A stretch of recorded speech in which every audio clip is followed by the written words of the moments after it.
Hi, my name is Michelle Bertelli. And my name is Courtney Beaupre. Welcome to Mental Health Matters. Today's mental health matter is suicide and suicide prevention. Suicide is the act of ending one's own life. In different cultures around the world, it may hold different meanings. In some cultures, death by suicide may present honor and loyalty towards a cause. In other cultures, like here in the United States, it represents a major health problem that is often associated with a decline in mental health. Today we are going to talk about suicide from a mental health perspective and present ways to talk about suicide and also ways to prevent suicide. Over 33,000 people in the United States die by suicide every year, making suicide the fourth leading cause of death for adults between the ages of 18 and 65. Of those 33,000 people, 90% have a diagnosable psychiatric disorder at the time of their death. The suicide rates for men rise with age, most significantly after age 65, and there are 4 male suicides for every female suicide. However, females are 3 times more likely than males to attempt suicide. These statistics may be startling, but are important when discussing the magnitude of this topic. So what leads people to choose death by suicide? People turn to suicide when they believe that there are no other options to either feeling better or solving a problem. Some risk factors may include psychiatric disorders, such as major depression, bipolar depression, or some other depressive illness, alcohol and/or drug abuse, particularly when combined with depression, post-traumatic stress disorder, or some other anxiety disorder, as well as personality disorders, especially borderline or antisocial. Or situational crises such as a loss of a loved one, financial crisis, and/or any other significant event. Another risk factor is past history of attempted suicide. Between 20 and 50% of people who die by suicide have previously attempted suicide. Those who have made serious suicide attempts are at a much higher risk for actually taking their lives. Along with past attempts of suicide, family history or genetic predisposition pose as another risk factor in death by suicide. People with a family history are 2.5 times more likely to complete suicide than those without a family history. Also, those with a family history of psychiatric illness are much more prone to suicide as well. Another potential risk factor is the role of neurotransmitters.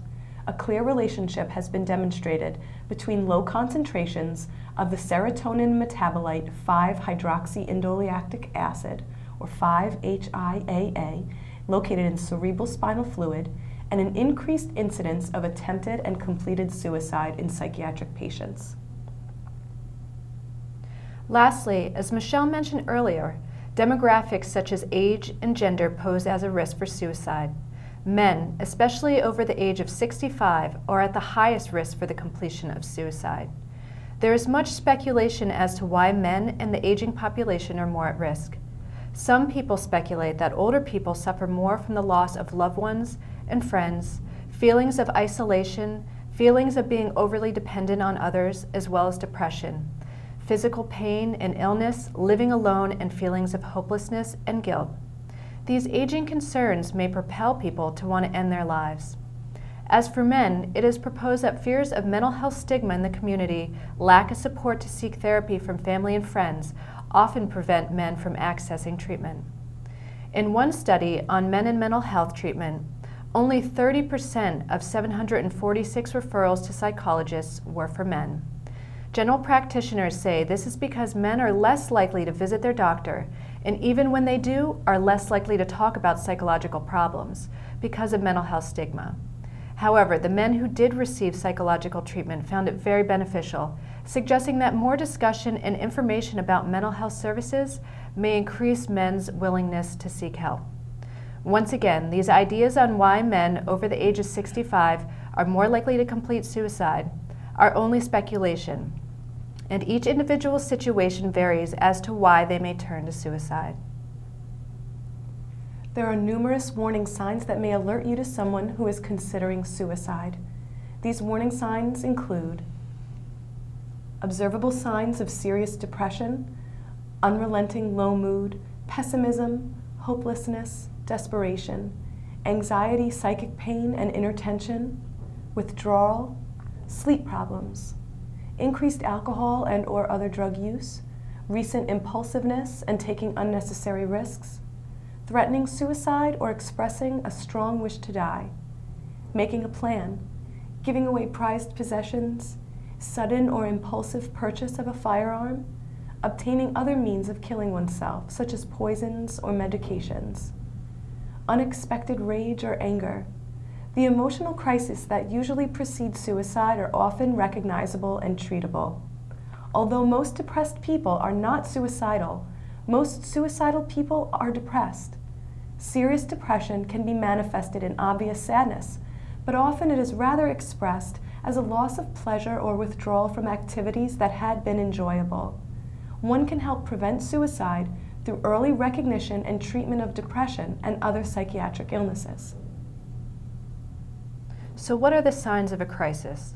The signs of crisis are a precipitating event, a recent event that is particularly distressing, such as loss of loved one, financial devastation, recent trauma or illness.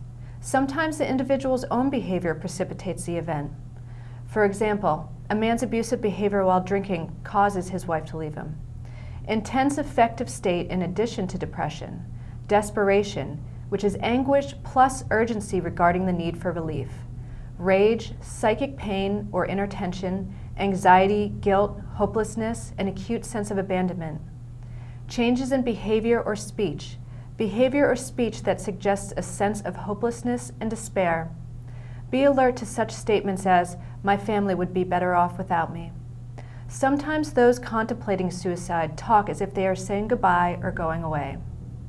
Actions, ranging from buying a gun to suddenly putting one's affairs in order.